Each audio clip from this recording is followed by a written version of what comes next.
Bueno, muy bien. Entonces, vamos a iniciar con esta característica que se me hizo muy interesante porque he tratado de analizar y de revisar que al momento de hablar de los derechos humanos, inmediatamente se nos viene la parte del marco de legalidad. Y aquí es un esquema muy interesante donde se plantea el derecho humano, por supuesto, está consagrado desde un ámbito constitucional, pero no solamente constitucional, sino también estamos hablando de un ámbito de convencionalidad y cuestiones, sobre todo de costumbres y jurisprudencia internacional. Entonces vamos a ir analizando qué derechos tenemos, ver de qué manera poder conceptualizar la idea de que son derechos que no, como ya lo dijimos, no se pueden restringir, no se pueden limitar y todas las personas los tenemos. Algo que habíamos comentado la sesión pasada es que, bueno, sabemos obviamente cómo se integran el marco jurídico, los derechos que tenemos, pero la pregunta siempre ha sido, ¿y cómo los voy a hacer valer? Entonces hay que entenderlos bien y creo que en esta postura hay una gran necesidad de atender a todo lo que abarca el derecho y una vez conociéndolo, acuérdense, el artículo primero constitucional nos habla de que todos tenemos la protección, la tutela, la garantía, el respeto de los derechos humanos y hay que entender entonces qué son los derechos humanos. Y esto se me hace un punto de partida importante. Jacqueline, ¿podemos leer la primera, por favor? Doctor, ya llegué. Tuve problemas para conectarme. De acuerdo, Carlos, sí, bienvenido. Derecho a la vida. Toda persona tiene derecho a que su vida sea respetada. Este derecho debe conceptualizarse en dos sentidos. A. Como una obligación para el Estado de respetar la vida dentro del ejercicio de sus funciones. Y B. Como una limitación al actuar de los particulares para que ninguna persona prive de la vida a otra. Ok, muchas gracias. Tú misma, Jacqueline. Entonces, ¿qué sucede con el aborto? Si no iría en contrario a esto que acabamos de leer ahorita, no se está violando un derecho humano, Jacqueline. ¿No se está violando un derecho humano en atención a lo que acabamos de leer? Sí, pues depende también se puede decir de que depende de qué postura tenga esa persona y desde para esa persona desde cuándo en verdad inicie la vida. Ujú. En derechos humanos, la vida empieza desde la concepción. Luego, entonces, el aborto se considera una privación de la vida. En ese orden de ideas, entonces, estaríamos violando este derecho humano. Independientemente de las circunstancias que pudiera justificarse o no, pero en principio entendemos que es para todos, ¿no? O sea, todos tenemos la protección y la defensa del derecho a la vida, todos. Y no dicen los seres humanos en gestación o aquellos quienes tengan menos de 12 semanas no estarán contemplados, dice absolutamente todos. Entonces creo que es un marco importante para entender, para reflexionar, para analizar y al final haremos algunos comentarios al respecto. Muchas gracias, Jacqueline. Carlos, ¿podemos seguir con la que sigue, por favor? Sí, claro que sí. Derecho a la no discriminación. Todas las personas tienen derecho a gozar y disfrutar de la misma manera los derechos reconocidos por la Constitución, los tratados internacionales y las leyes.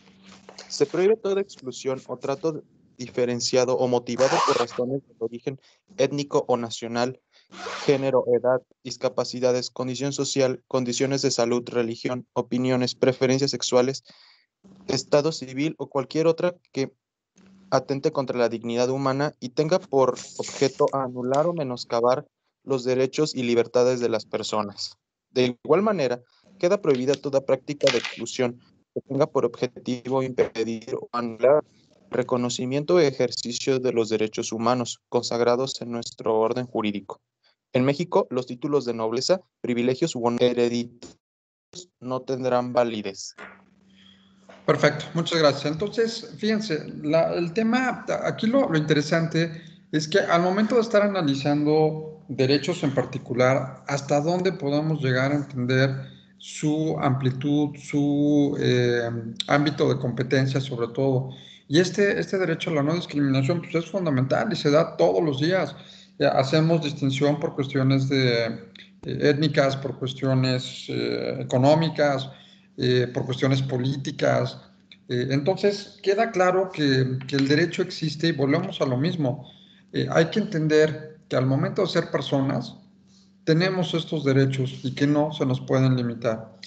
Hay que entenderlos, por eso el gran reto, hay que entenderlos, más que aprendernos, hay que entenderlos.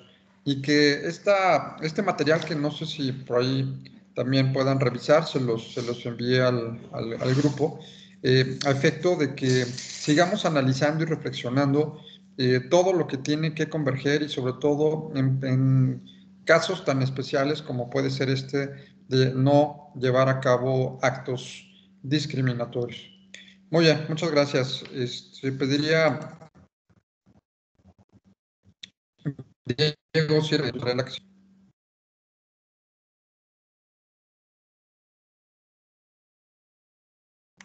Diego, ¿si andas por ahí? No, veo que estás conectado, pero no sé si tengas por ahí problemas. Bien, por ahí si le pueden avisar Ya, a Diego, por favor. creo que ya. Adelante. Ok. Igualdad entre hombre y la mujer. Todas las personas gozan los mismos derechos sin importar su sexo o género. El Estado establecerá las acciones necesarias que garanticen a las mujeres la erradicación de la violencia y el acceso a las mismas oportunidades e igualdad en todos los ámbitos de la vida pública y privada. Muy bien, muchas gracias. Entonces, en este sentido, ojo, vamos a estar analizando que, por ejemplo, en el tema de igualdad, el hombre y la mujer es igual, sí, pero igualdad en derechos. Porque ahorita, por ejemplo, se está hablando mucho de la forma de análisis con una perspectiva de género, ¿no? Entonces, claro que somos iguales en derechos porque somos personas, pero tenemos características y tenemos circunstancias que nos hacen distintos y que debemos de entender que en esa diferencia habrá que proteger y tutelar algunos más derechos por nuestra propia naturaleza y nuestra propia estructura. Bien, muchas gracias. Ethel, ¿podemos seguir, por favor, si eres tan amable? Sí. Igualdad ante la ley. Todas las personas gozarán de los derechos humanos reconocidos en la Constitución, en los tratados internacionales de los que el Estado mexicano sea parte y en las leyes que de ellos deriven. Todas las personas son iguales ante la ley. El contenido de la ley deberá atender a las circunstancias propias de cada persona a fin de crear condiciones que permitan el acceso a su protección en condiciones de igualdad. Ninguna persona puede ser juzgada por leyes o tribunales creados especialmente para su caso. Muchas gracias. Entonces, igualdad de circunstancias, pero características diferentes, que era lo que yo decía. ¿Por qué en el caso, no sé si se han puesto a pensar, y es base de este derecho humano, al momento de hablar de un homicidio genérico y luego un feminicidio? Por ejemplo, Ethel, ¿tú crees que haya diferencia con una perspectiva de derechos humanos entre un homicidio y un feminicidio? ¿Habrá diferencia? Sí hay. ¿Cuál visualizas? Los motivos que propician el homicidio y el feminicidio, o sea, un homicidio simplemente es privarle de la vida a una persona por cualquier motivo y un feminicidio es privarle de la vida a una mujer por el hecho de ser mujer. Y pues debe de tener las características que señala el Código Penal. Muy bien. Y sobre todo, insisto, algunos expertos han manifestado por ahí que están en desacuerdo porque de todos modos se está privando de la vida a un ser humano y que en este caso estamos hablando de vida genérica, persona de manera genérica, no estamos hablando hombre-mujer. Pero sí hace falta, sobre todo con una perspectiva de derechos humanos, establecer las características de la circunstancia especial cuando se priva de la vida, en este caso, a una persona del sexo femenino. características Doctor, diferentes. Sí, adelante. incluso yo opino que el feminicidio llegó más a ser más un obstáculo para el cumplimiento de la ley, más que un beneficio. Sí, ¿por qué? Porque, por ejemplo, al principio, y eso, pues, eso lo escuché y todo porque pues, mi papá es penalista y se escucha también en los juzgados, que en un Ujú, comienzo, a la fiscalía se le hacía muy difícil, probar el feminicidio, o sea, encuadrarlo. ujú, Entonces, muchos que sí llegaron a cometer homicidio contra de una mujer salían ujú, libres porque pues ya no habían encuadrado. Entonces, pues ya había sido cosa juzgada, inclusive ahorita dicen ujú, sí, existe el feminicidio, pero es muy difícil a veces de encuadrar. ujú. Y a Ok. veces por estos motivos, pues llegan a quedar pues libres los homicidas. Es lo Ujú. que he escuchado ahorita. Ok. No, y es interesante, y más si tenemos en este caso ya la práctica al momento de hablar de la integración del delito, quiere decir que entonces hay una circunstancia que hay que revisar de carácter de legalidad y de carácter de integración del tipo, o a lo mejor habrá que cuidar más algunos aspectos de carácter semántico, ¿no? Al momento de hablar del tipo penal. Y sí, me queda claro que puede ser una forma de exonerar, y más hablando del derecho penal que es tan estricto en los elementos para su integración. Entonces, creo que en la parte legal de seguridad jurídica tendremos que trabajar ese tema. En materia general de derechos humanos es diferenciar la causa de muerte de una mujer y la causa de muerte de un hombre, ¿no? Sí, inclusive decían que era mejor que fuera igual homicidio, pero con Ujú, agravantes en todo caso, ujú, porque pues si no probaban la agravante, pues mínimo ya se iba a la cárcel por homicidio, ¿no? Pero claro. pues al no lograr la fiscalía, y pues sabemos que estamos en México y que a veces la fiscalía no hace su trabajo, Ujú. pues era muy difícil de probar y lo sigue siendo. Ujú. Sí, sí, o está como el caso, digo, yo no soy experto en derecho penal, pero no sé, creo que ya no está regulado el parricidio, ¿no? Que es la No. muerte con el conocimiento de que son tus ascendientes, ¿no? Entonces, tus padres, tus abuelos. No, insisto, no conozco yo el derecho penal, pero entiendo que también era una situación parecida. Creo que ya está erradicado también del Código Penal, ¿no? No sé si alguien por allí. Sí, tanto el parricidio como el infanticidio. Ok, muy bien. Pero podría ser eso, una situación de considerar las agravantes, ¿no? Un homicidio con agravantes. Entonces sí creo que sería interesante. Aquí la perspectiva es que, y se van a dar cuenta que muchas veces el marco legal choca con el principio general de protección del derecho. Entonces, más bien habría que adecuar para que sí proceda un feminicidio de manera mucho más ágil y no ser un foco de impunidad, sino, bueno, obviamente la legalidad no nos ayuda para el concepto genérico de la protección del derecho humano, ¿no?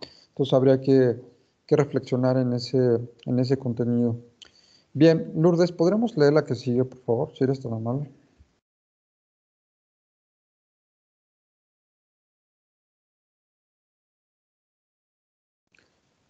Lourdes, ¿andas por ahí? Lourdes Elizabeth, adelante, por favor.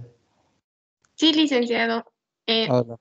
Libertad. En nuestro país se prohíbe la esclavitud en cualquiera de sus formas y toda persona extranjera que llegue a nuestro territorio con esa condición recobrará su libertad y gozará de la protección de las leyes mexicanas. Así también están prohibidos los trabajos forzosos y gratuitos o no pagados, por lo que nadie puede ser obligado a prestar trabajo contra su voluntad sin recibir un pago justo. Ok, muchas gracias. Fíjense el contenido de estas palabras. A trabajar, nadie puede ser obligado a trabajar sin un pago justo. ¿Valdría la pena hacer un estudio relativo al salario mínimo en México? Y si realmente está cumpliendo con esta última parte de este derecho. ¿Ustedes creen que con 100 pesos al día puede vivir una persona con familia, con hijos? ¿Realmente lo creen?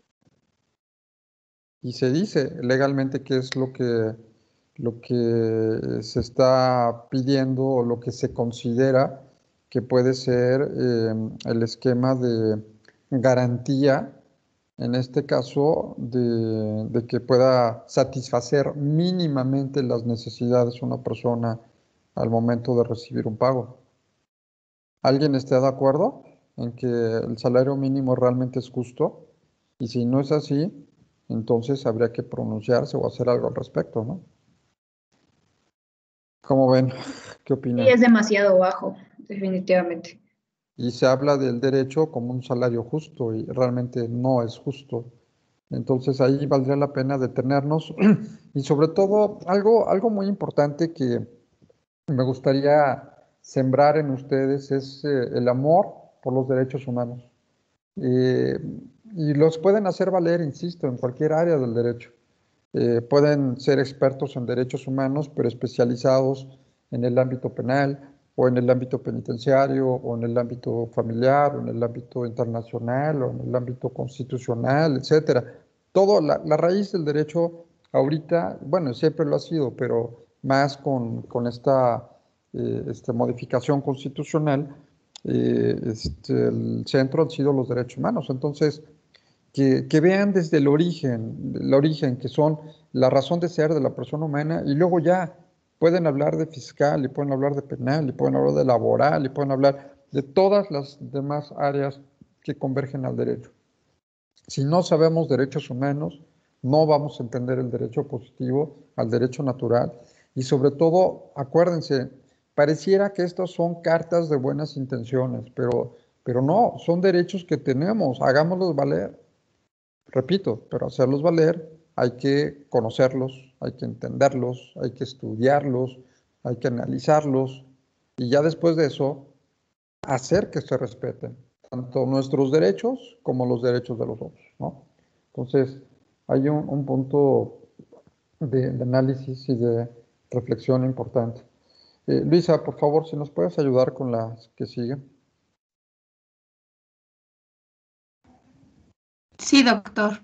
Gracias. Integridad. Toda persona tiene el derecho a que el Estado respete su integridad física, moral y psíquica. La Constitución prohíbe las penas de muerte, de mutilación, de... Ay, no alcanzo a ver qué dice por la imagen de atrás. Ah, perdón, a ver, déjame ver.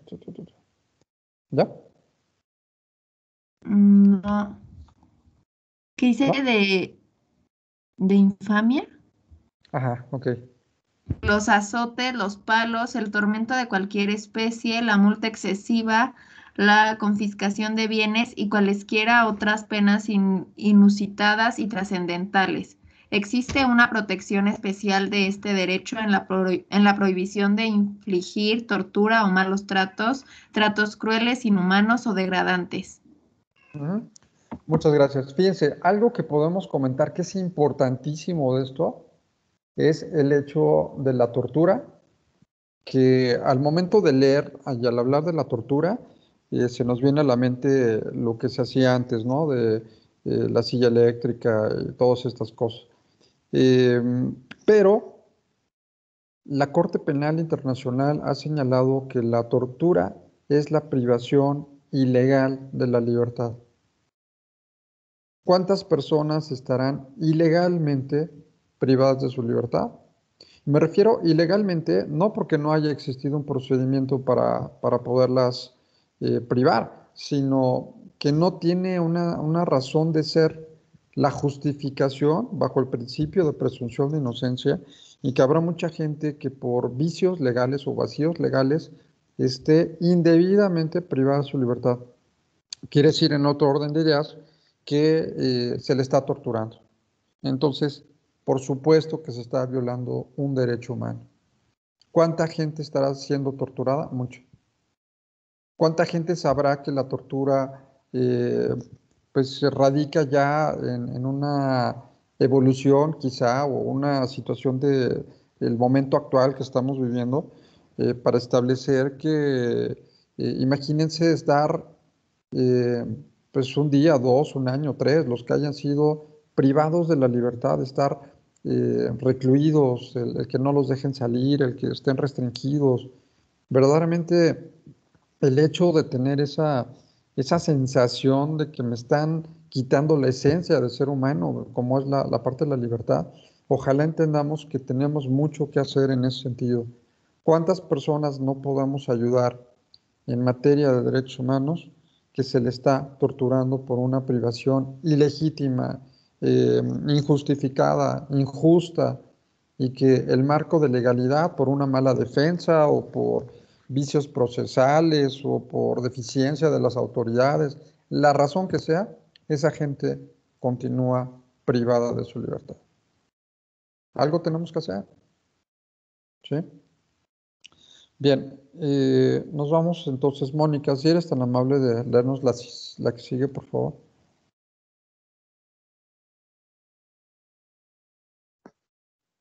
Trabajo o profesión. Toda persona tiene derecho a dedicarse a la profesión, industria, comercio o trabajo que le acomode, siendo lícitos. El ejercicio de la libertad solo podrá limitarse por determinación de la autoridad competente y dentro de los términos que marque la ley. Nadie puede ser privado del producto de su trabajo, sino por resolución judicial. Gracias. Entonces, cualquier trabajo es digno, cualquier profesión debe ser respetada por el Estado. Hubo un caso a nivel nacional donde decían, ya deben de cerrar las escuelas de derecho. ¿Por qué? Pues porque ya hay muchos abogados afuera, hay muchos licenciados en derecho afuera, y entonces no va a haber trabajo. Bueno, lo que no saben es que hay muchas áreas de especialidad de los abogados, de los licenciados en derecho, y que si bien es cierto, es una carrera que tiene mucha demanda, mucha gente la quiere estudiar, también es cierto que hay muchas áreas que podamos desarrollar en el ámbito profesional y aparte no nos pueden impedir el ejercicio legítimo de estudiar y dedicarnos a la profesión que queramos. Finalmente, si uno de los toques distintivos en la carrera es que pues habrán de tener las mejores oportunidades, los más preparados y las personas que tengan las mejores herramientas, pues entonces va a ser por competencias. Habrá gente que no vaya a tener trabajo si es incompetente, si no tiene el liderazgo y la capacidad de obtener un buen trabajo, que sí los hay, pero pues genera obviamente un mayor esfuerzo. Entonces, por supuesto que no procedió esa iniciativa y lo mismo decían de medicina y decían de otras carreras tradicionales que ahorita ya deberían de estudiar todos, por ejemplo, negocios internacionales y comercio y otras carreras que no es que estén mal, pero según hay mayor índice de posibilidad de conseguir un trabajo en un corto plazo, ¿no? Entonces, para que vean más o menos cómo está este panorama. Fer, ¿podemos continuar, por favor? Sí. Expresión. Toda persona tiene derecho a la libertad de pensamiento y expresión. Este derecho comprende la libertad de buscar, recibir y difundir información e ideas, ya sea oralmente, perdón, es que casi no alcanzo a ver ahí, oralmente por escrito o a través de las nuevas tecnologías de la información. Además, no puede estar sujeto a censura previa, sino a responsabilidades ulteriores expresamente fijadas por la ley.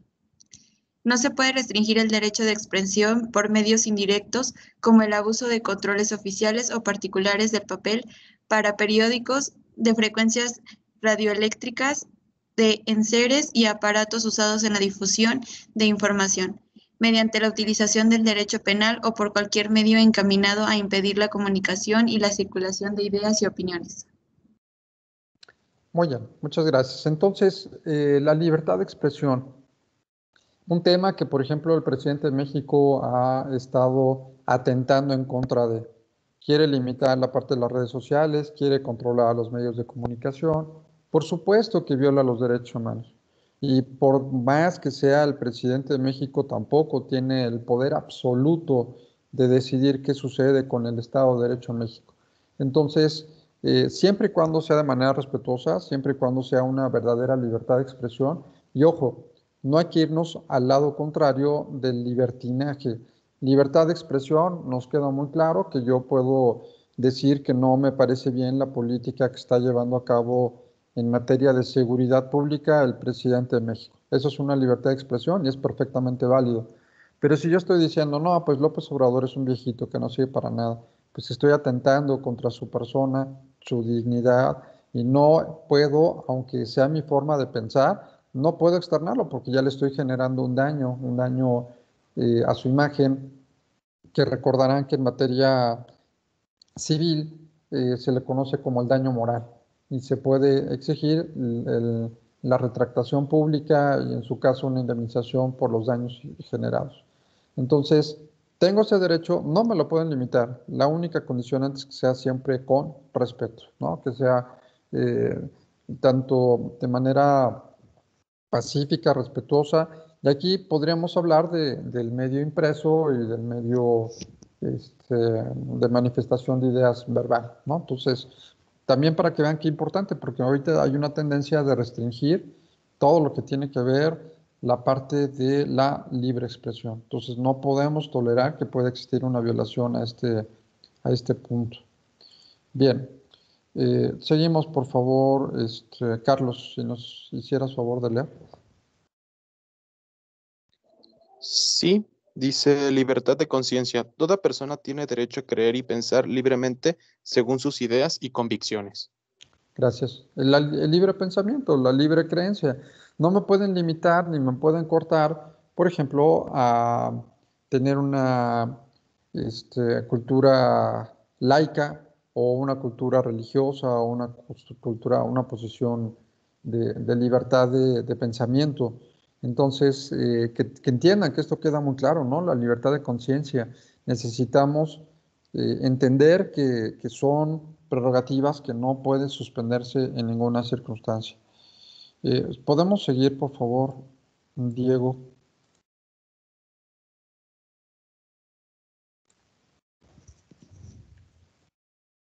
Diego, ¿si andas por ahí? Por favor, si podemos leer la 10. Gracias. Imprenta. Da la libertad de las personas para difundir, escribir y publicar opiniones, información e ideas o cualquier contenido, suceso o materia siempre y cuando no se atente a la estabilidad social, la dignidad o vida de terceros. Gracias. Un poco redondeando la anterior, ¿no? La libertad de expresión, los límites de la libertad de expresión, hasta dónde puedo expresarme, hasta dónde no. Y ojo, aquí hay un marco jurídico también que habrá que revisar. Está la ley de prensa, la ley de imprenta, y el Código Civil relacionados al tema de manifestación de ideas. Entonces, siempre y cuando, reiterando lo que había mencionado anteriormente, se haga con respeto, la libre expresión de ideas no podrá ser censurada. Bien. Ethel, ¿podemos continuar, por favor? Si hay dudas, por favor, interrúmpanme o si hay algún comentario, por favor, háganlo saber. Tránsito. Es un derecho de las personas para entrar y salir del país, viajar de un lugar a otro del territorio mexicano o mudar su residencia, sin que se requiera algún permiso o documento legal para hacerlo, con las limitaciones establecidas en la ley. Gracias. Entonces, bueno, creo que este derecho nos queda muy claro, ¿no? La libertad de tránsito, que nadie me puede impedir, ahora sí que valga la redundancia, de transitar en territorio mexicano. Y bueno, habrá restricciones, como por ejemplo un tema que se hizo mención hace muchos años, que se podría considerar como una violación a este derecho, fue cuando en la Ciudad de México estaban impidiendo que los autos circularan todos los días. Entonces, algunos decían, es que me estás limitando mi derecho a la libertad de tránsito. Y entonces, sí, indirectamente sí, porque no me dejan sacar mi coche, no me dejan moverme, pero la justificación fue que yo no le estaba impidiendo al ciudadano que saliera y caminara o que tomara alguna otra forma de transporte. Lo único es por un tema de desarrollo sostenible en materia de contaminantes que pues, afecta a todos y era una restricción natural que podríamos tener este derecho de tránsito, no que la persona no pudiera salir, ¿no? Entonces, no procedieron los amparos en relación a este punto. Sí.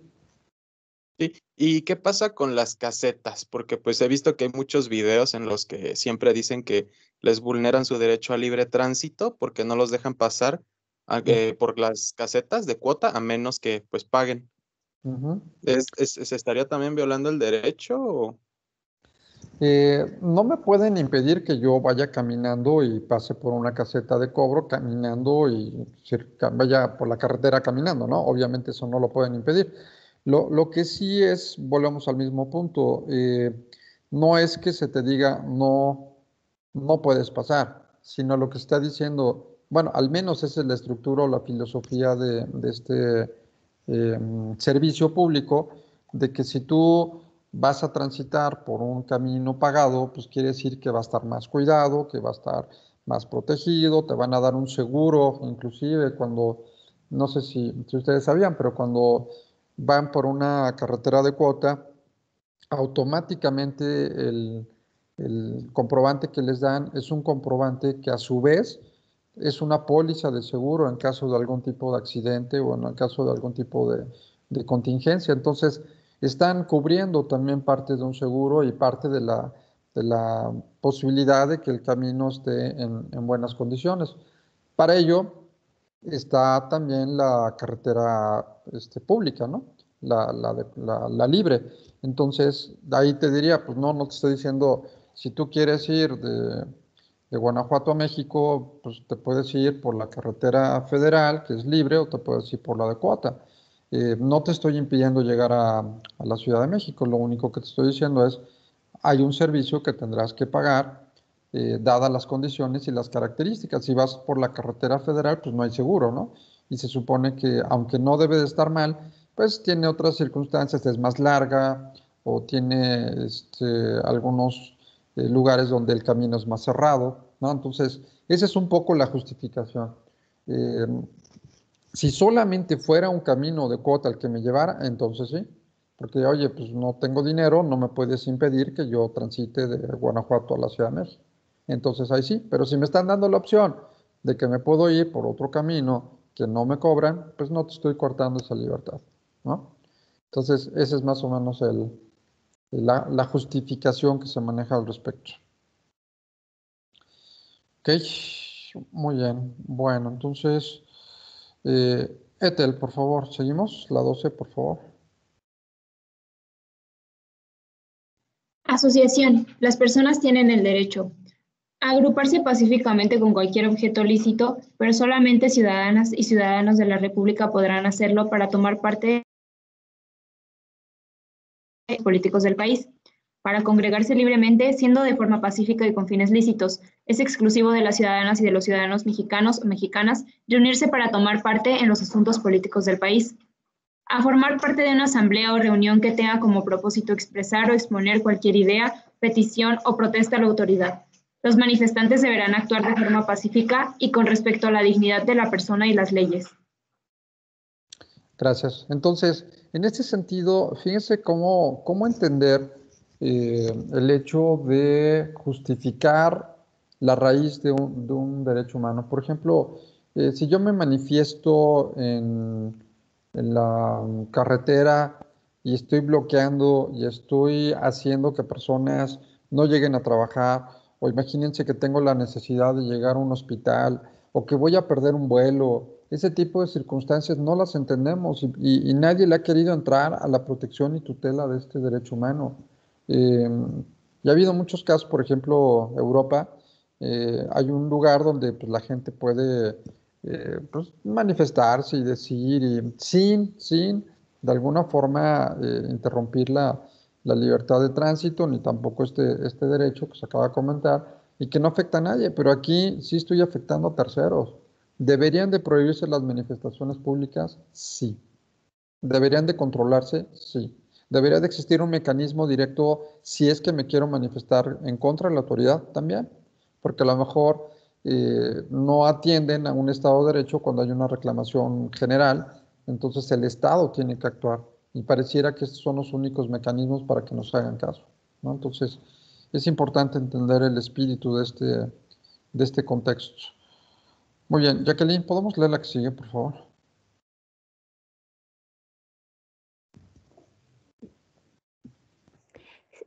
Culto.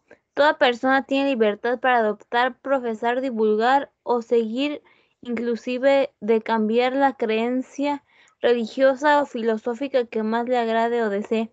y practicar libremente las ceremonias religiosas, devociones, ritos, enseñanzas o demás actos de culto de su religión, ya sea en forma individual o colectiva, tanto en público como en privado, siempre que no afecte la dignidad de la persona o constituya o induzca a cometer algún delito o falta administrativa prevista en la ley. Muchas gracias. Fíjense, libertad de culto. Pregunta, ¿alguno de ustedes estudió en escuelas católicas? ¿En alguna de sus Yo. ¿sí? Yo también. Yo, De y horrible. Primaria, secundaria y prepa. ¿Y les obligaban a practicar el culto de la institución? Pues, Sí. o sea, nos llevaban a misa, rezos y todo. Pero si era privada, tú aceptabas eso. A menos que No, fuera- no, es que ahí, precisamente ahí, ahora sí como diría Cantinflas, ahí está el detalle. Porque la educación, por naturaleza, por disposición constitucional, debe ser laica. Ahora bien, estoy de acuerdo, en una educación privada yo elijo en dónde estudiar y si esta escuela, prepa, secundaria, carrera, lo que sea, tiene una tendencia religiosa, pues bueno, es un servicio plus adicional que algunos, si lo desean, lo pueden tomar, pero no tendría nada que ver con la impartición de la educación en esa institución. Entonces, sería, hagan de cuenta el ejemplo que dicen, bueno, pues es una escuela católica y me obligan a ir a misa porque si no me bajan puntos o se enoja la madre o quien sea, pues bueno, que sea opcional, decir, mira, aquí está. Mejor déjalo ahí, ahorita yo lo tiro. Aquí está, por ejemplo, la capilla y si quieres ir a rezar, pues bienvenido, pero yo no te voy a obligar a que vayas a misa y que reces 3 Padres Nuestro antes de iniciar una clase. No sé si me explico en esa diferencia. Cuando todo el mundo diría, pues inscríbelo en otra escuela, pero no, hagan de cuenta que esa escuela es buena. Yo quiero estudiar ahí, pero nada más no se metan o no me impongan un culto que yo lo voy a considerar como complemento a, pero no indispensable para obtener un título académico, ¿no? Entonces, ese tema es recurrente y pasa en todos los niveles, primaria, secundaria, preparatoria, universidad, etcétera, que tienen una tendencia religiosa y dices, bueno, a ver, respeta, a lo mejor yo quiero estudiar en una escuela o en una universidad que tenga este perfil católico o religioso y yo soy a lo mejor maometano, pero la carrera, la mejor carrera de medicina o la que sea, está en esa universidad. No sé si me explico. Entonces yo quiero estudiar en esa universidad porque quiero obtener mi grado académico de ahí, porque es muy buena en el contenido científico, pero soy maometano y no pueden obligarme a ir a misa, ni pueden obligarme a confesarme si no es mi deseo. Estará el servicio alternativo si quiero tomarlo y algunos que sí profesan la religión lo ven como un plus, lo ven como un beneficio y eso está bien. No decir, bueno, yo soy católico, yo estudio en una escuela católica, pues a todo dar. Pero yo no soy católico, quiero estudiar en una escuela porque es buena, no me puedes imponer la religión. Ahí estarías violando precisamente este derecho al culto. ¿Sí? No sé si estén de acuerdo, me están dando el avión o no están de acuerdo. No, pues sí debería de ser así, pero en la práctica no es. O sea, pues de todos modos tienes que tomar educación en la fe, ir a misa y aceptar las ideas que te meten. O sea, Sí, Y- no bueno, debería de ser. Ajá, ¿y por qué sucederá? ¿Por qué sí sucede? ¿Por qué creen que sí sucede? Porque tiene que pienso que madre. a veces se cae en un tipo de fanatismo. Sí, fanatismo, pero también por desconocer nuestros derechos, ¿no? Yo no sé que a lo mejor esto es opcional y es alternativo. Si yo voy a la Secretaría de Educación Pública y le digo, oigan, ¿saben qué? En la escuela fulana de tal, de las madres clarisas o las madres dominicas o quien sea, me están obligando a esto, automáticamente la Secretaría de Educación debería de clausurarles o debería censurar o debería de tomar medidas inmediatas para efecto de que no se tomen esas posturas. Es más, me ha tocado, pues yo he trabajado en muchas universidades católicas y resulta que el rector de repente es un sacerdote y al momento de firmar los documentos no se pone sacerdote, se pone licenciado fulano de tal o maestro fulano de tal, no se pone sacerdote católico, ¿Por qué? Pues porque no hay que mezclar una libertad de culto con una atención prioritaria como es la educación, ¿sí? Entonces, ¿por qué abusan? Pues porque no conocemos nuestros derechos, porque nos dejamos y no los hacemos valer. Esa es la historia. Doctor, pero en esa cuestión ellos no podrían como defenderse porque tú al ingresar ahí pues estás aceptando ese término de que es una escuela católica y que tú ya sabías eso.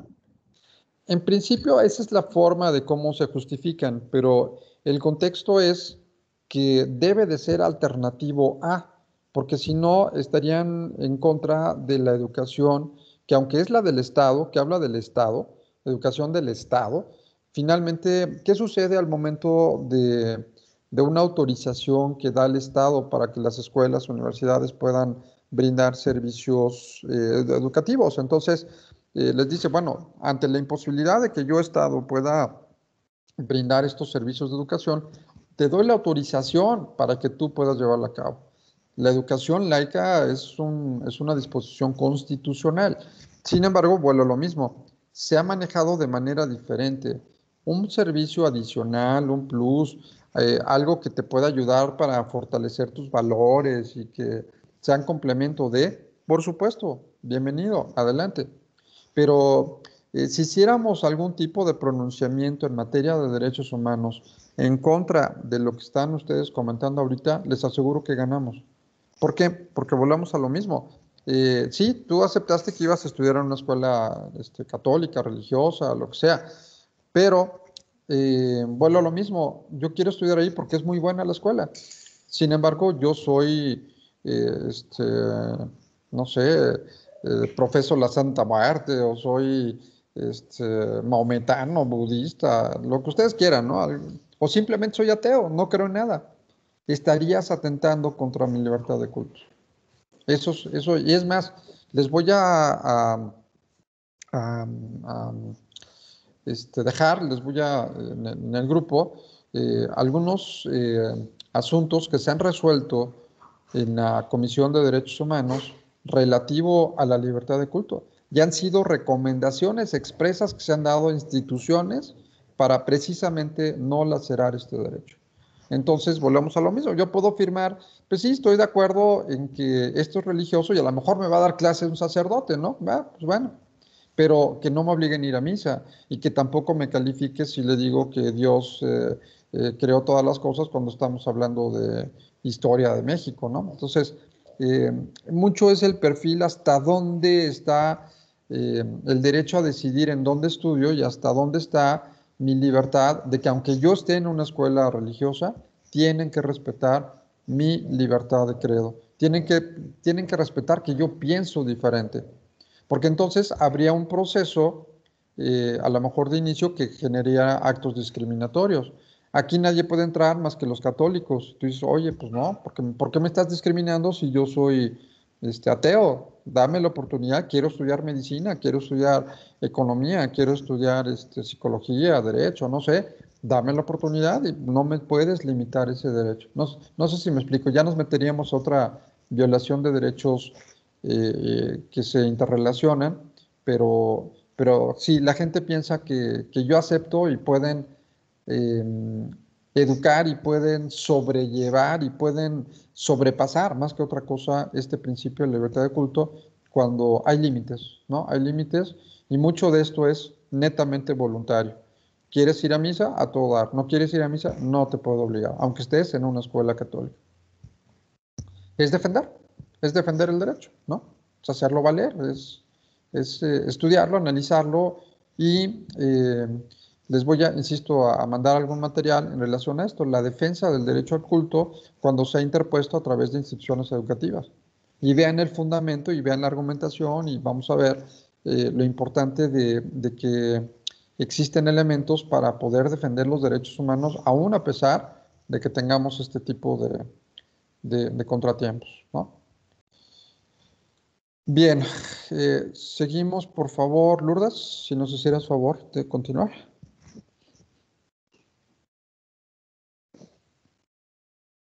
Sí, doctor. Acceso a la justicia. Toda persona tiene derecho de acudir ante los tribunales para que se le administre justicia de manera pronta, completa, imparcial y gratuita. El Estado procurará que este derecho se realice en condiciones de igualdad y de no discriminación, garantizando en todo momento las formalidades esenciales del procedimiento. Toda persona tiene derecho a acudir ante los jueces o tribunales competentes para que le amparen contra actos que violen sus derechos humanos. Bien, bueno, pues creo que esta queda muy clara, es un derecho de exigir que se nos imparta justicia, aunque todavía tengamos dudas si los tribunales están capacitados para tutelar este derecho a la justicia, ¿no? Pero bueno, ese ya es otro cantar, sin embargo, pues creo que ahí está el supuesto. No me lo pueden limitar, no pueden haber ningún acto que restrinja este derecho de acceso a la justicia ante los tribunales constituidos del Estado, ¿no? Muy bien, Luisa, ¿podemos seguir con la que sigue, por favor?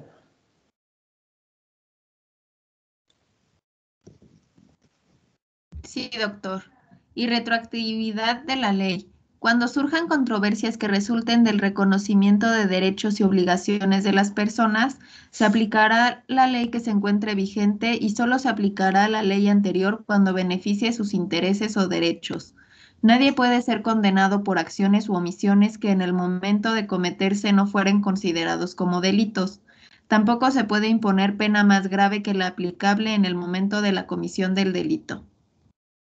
Gracias. Bueno, pues creo que esa también queda muy clara, una garantía ex profeso en el ámbito procesal penal y la parte de la retroactividad de la ley partiendo del beneficio de la norma, ¿no? Que se aplique la norma que más me favorezca. Y esto, pues atendiendo a la disposición constitucional de que hay que siempre buscar la protección más amplia en los derechos humanos. Mónica, ¿podemos seguir, por favor?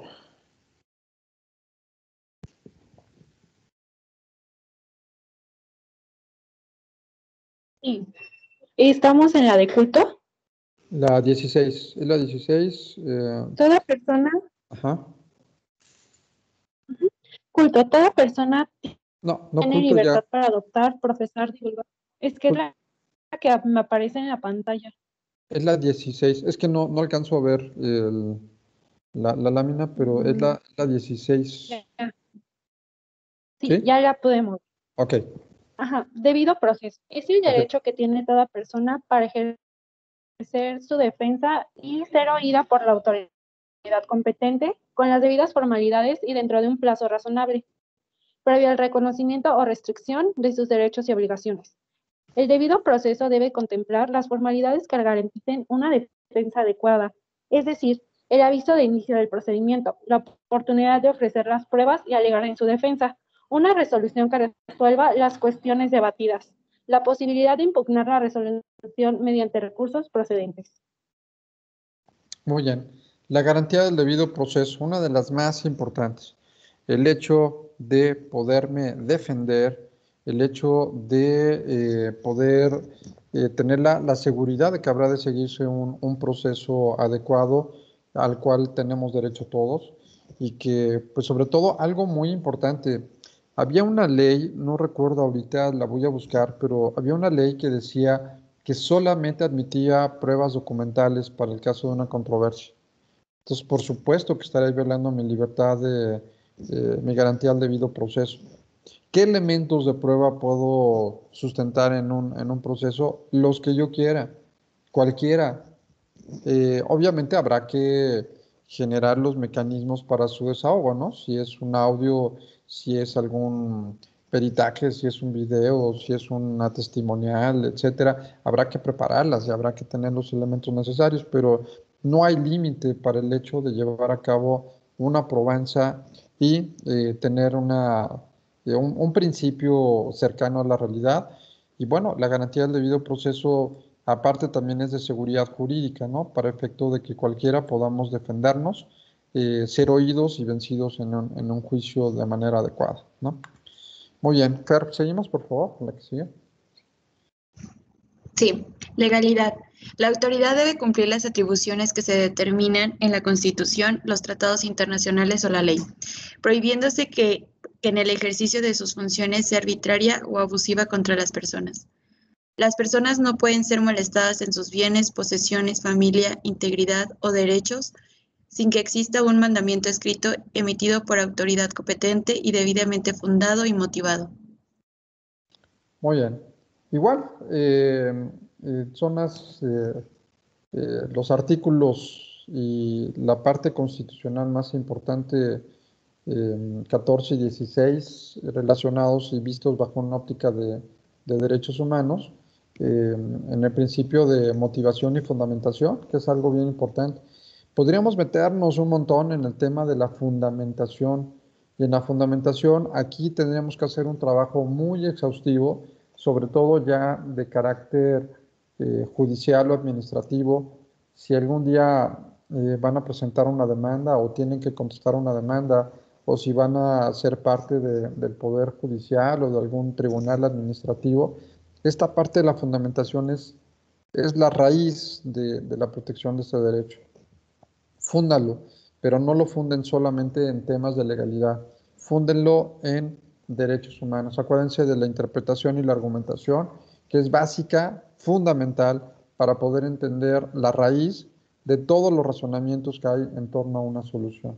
Entonces, aquí, dependiendo de la fundamentación, se puede decidir la libertad de las personas, la dignidad de las personas, los actos no discriminatorios. Entonces, es una de las más importantes y de las más utilizadas en el ámbito esencialmente procesal, ¿no? ¿Te molestaría, Carlos, por favor, si continuamos?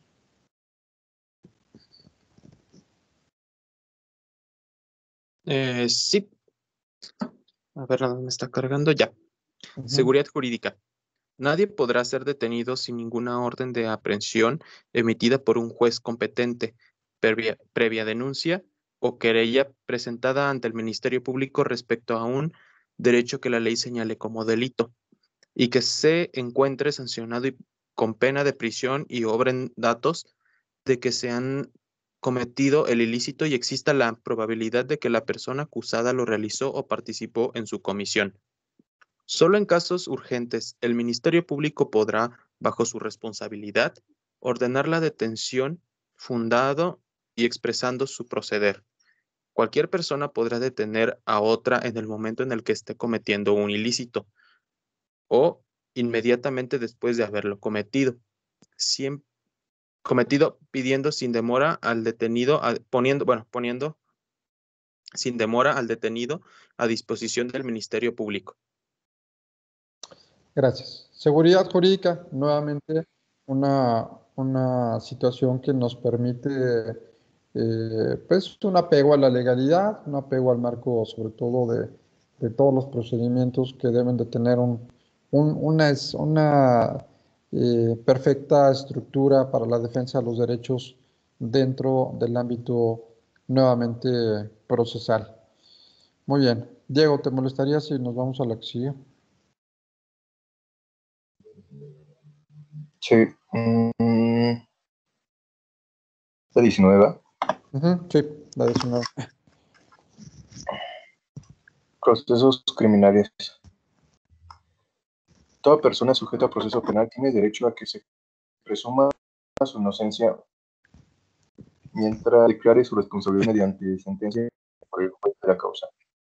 Las personas que se encuentren sujetas a prisión preventiva y que no han sido sentenciadas deberán estar detenidas en lugares distintos de aquellas que fueron sentenciadas a prisión.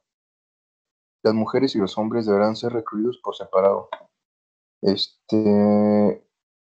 No me deja ver ese párrafo aquí lo de Teams. Ajá. Está muy chiquito, no se alcanza a visualizar. No sé si por ahí se los mandé también el archivo. A lo mejor sea más fácil si lo ven directamente. ¿Dónde se quedó? Es la 19. En el penúltimo párrafo. O sea, ¿leíste la de si el reo o ese ya no lo puedes ver? Esto ya no. Si quieren lo acabo de leer yo sí lo puedo ver en la computadora. Por favor, gracias. Si el reo brinda su consentimiento expreso, es de nacionalidad mexicana y se encuentra compurgando penas en el extranjero, podrá ser trasladado a la República para cumplir su condena, en tanto que los reos de nacionalidad extranjera sentenciados en nuestro país podrán ser trasladados al país de origen o residencia de acuerdo con lo establecido en los tratados internacionales sobre la materia. Se prevé la posibilidad de que los internos cumplan sus sentencias en los centros penitenciarios más cercanos a su domicilio para su readaptación y posterior reinserción social al mundo cuando hayan cumplido su pena. Muy bien, muchas gracias. Entonces, igual son garantías, derechos que están consagrados también en el procedimiento y que tutelan y tratan de resaltar la dignidad de la persona, el cuidado de la persona, la seguridad jurídica, atender un principio de legalidad y sobre todo siempre en aras de proteger a la persona humana en sus derechos, ¿no? Bien, Lourdes, leemos la 20, por favor. Las víctimas tendrán, entre otros, los siguientes derechos: respeto en todo momento a su dignidad como personas, recibir asesoría jurídica, ser informadas de los derechos que en su favor establece la Constitución y los tratados internacionales de los que el Estado mexicano sea parte, ser informadas del desarrollo del procedimiento penal, coadyuvar con el Ministerio Público, que se les reciban todos los datos o elementos de prueba con los que cuente, tanto en la investigación como en el proceso, a que se desahoguen las diligencias correspondientes y a intervenir en el juicio e interponer los recursos en los términos que prevea la ley. De una vez, si quieres, por favor, la 21, que es complemento de esta, por favor.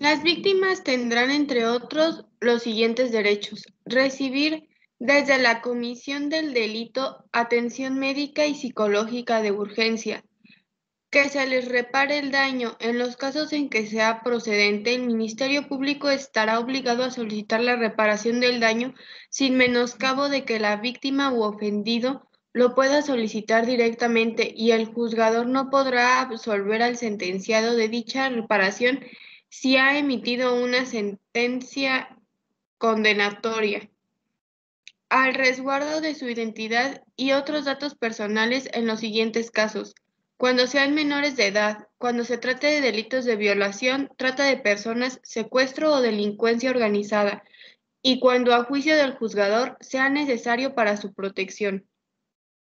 A que el Ministerio Público garantice su protección, la de los ofendidos, la de los testigos y en general la de todos los sujetos que intervengan en el proceso.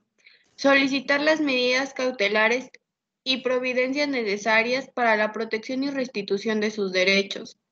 Impugnar ante autoridad judicial las omisiones del Ministerio Público en la investigación de los delitos, así como las resoluciones de reserva o no ejercicio, desistimiendo la acción penal o suspensión del procedimiento cuando no esté satisfecha la reparación del daño.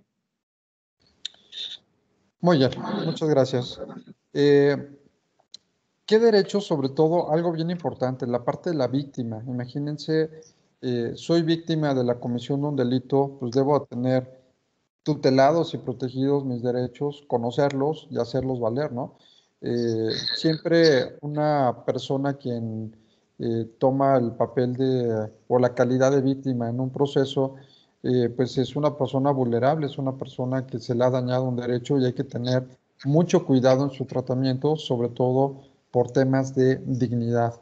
Entonces, cuidar mucho estos aspectos, que si se fijan, pues la mayor parte de lo que hemos leído hasta este momento, pues es mucho de la base constitucional, ¿no? Mucho de lo que viene en la Constitución mexicana, aunado también y armonizado con documentos internacionales que nos dan un panorama general, ya no tanto de una garantía constitucional, sino de poder entender de manera adecuada el derecho humano.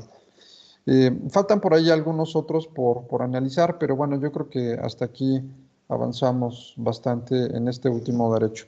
No sé si tengan alguna pregunta, alguna duda en relación a los que ya vimos. La siguiente sesión terminamos de ver la otra parte. ¿Dudas, preguntas, comentarios? ¿No? ¿Ninguna? No, Bueno, doctor, gracias. gracias a ustedes. Les pido por favor entonces que terminen de repasar un poco lo que vimos, lo que ya hemos visto. Vamos a ir poniendo algunos ejercicios, las corrientes de los derechos humanos, las características de los derechos humanos, cómo se clasifican los derechos humanos. Ahorita esta parte de cómo entender cada uno de los derechos humanos constitucionalizados.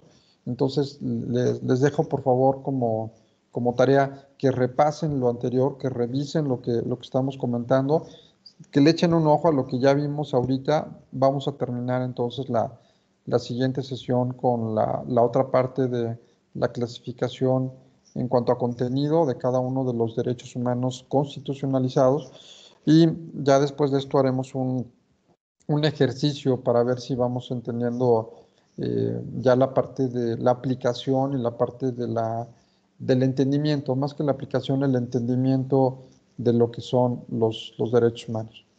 Así es que, pues bueno, si no hay ninguna pregunta al respecto, les agradezco el hecho de haber estado por acá y nos vemos entonces la siguiente sesión. Saludos, gracias. Gracias a usted, doctor. Gracias a ustedes. Hasta luego. Gracias, doctor. Buenas tardes. Hasta luego. Gracias, nos vemos. Bye.